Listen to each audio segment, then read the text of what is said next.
Sekarang kita masuk ke orang beriman. Kalau orang beriman teman-teman, itu untuk mendirikan derajat tadi saya bilang di surga.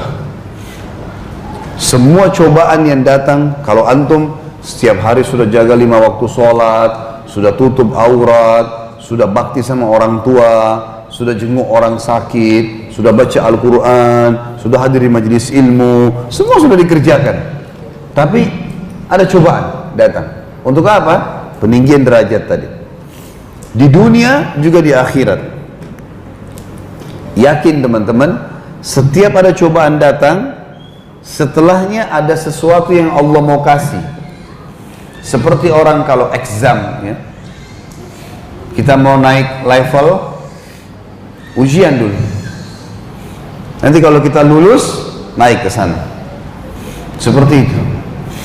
Ada yang Allah mau kasih di sana. Sabar, lalui.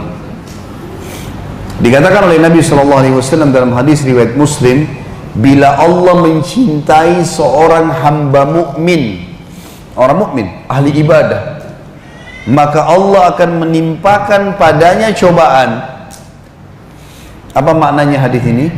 Maknanya kalau Allah mau dia diangkat derajatnya, maka Allah datangkan cobaan-cobaan. Ada orang yang ganggu, ada uang harta yang hilang, mulai usaha bangkrut, ada penyakit. Juga riwayat lain, bila Allah mencintai seorang hamba karena imannya, maka pasti ia akan mengujinya. Riwayat Imam Ahmad.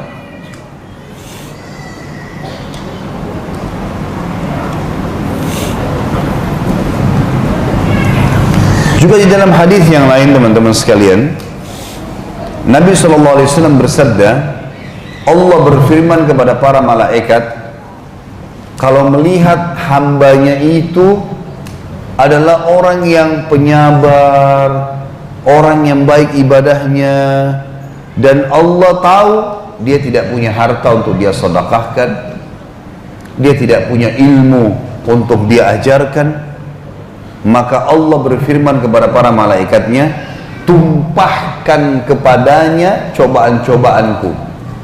Tumpahkan, kasih dia banyak-banyak cobaan, karena dia tidak punya harta yang dia infakkan, dia tidak punya ilmu yang dia ajarkan. Bagaimana caranya dia dapat derajat yang tinggi nih? Datang cobaannya. Jadi teman-teman, kalau ada cobaan jangan mengeluh, tidak usah mengeluh.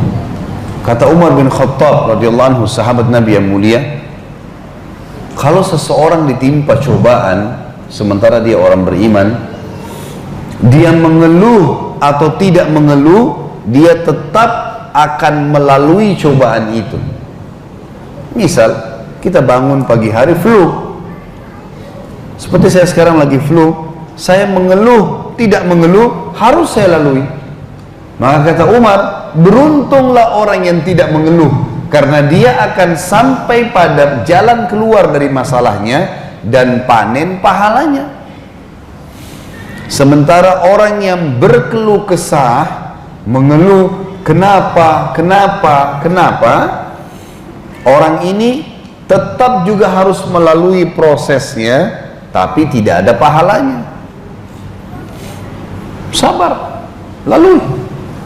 Kalau tidak ada cobaan, kira-kira Bapak Ibu sekalian, kita bisa dapat pahala sabar? Sekali lagi, kalau tidak ada cobaan, kira-kira bisa dapat pahala sabar? Padahal Allah bilang dalam Al-Quran apa? Innama yulaqqas sabiruna ajrahum bighairi hisab. Sesungguhnya orang-orang yang sabar, balasannya nanti tidak ada hisabnya. Nggak ada lagi hisab, nggak ada perhitungan, luar biasa.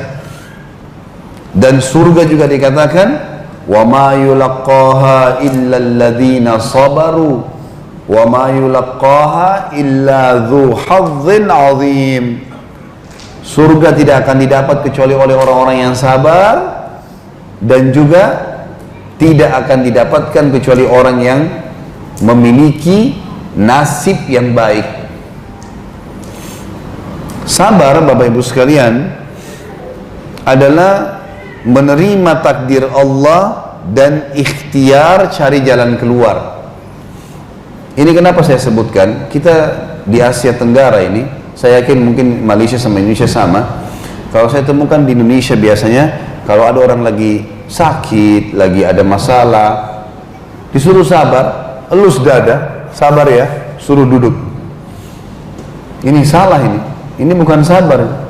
Sabar itu dalam Islam, terima takdir Allah, lalu ikhtiar cari jalan keluar. Misal, saya bangun pagi flu, oh Allah lagi coba saya, ya sudah, terima.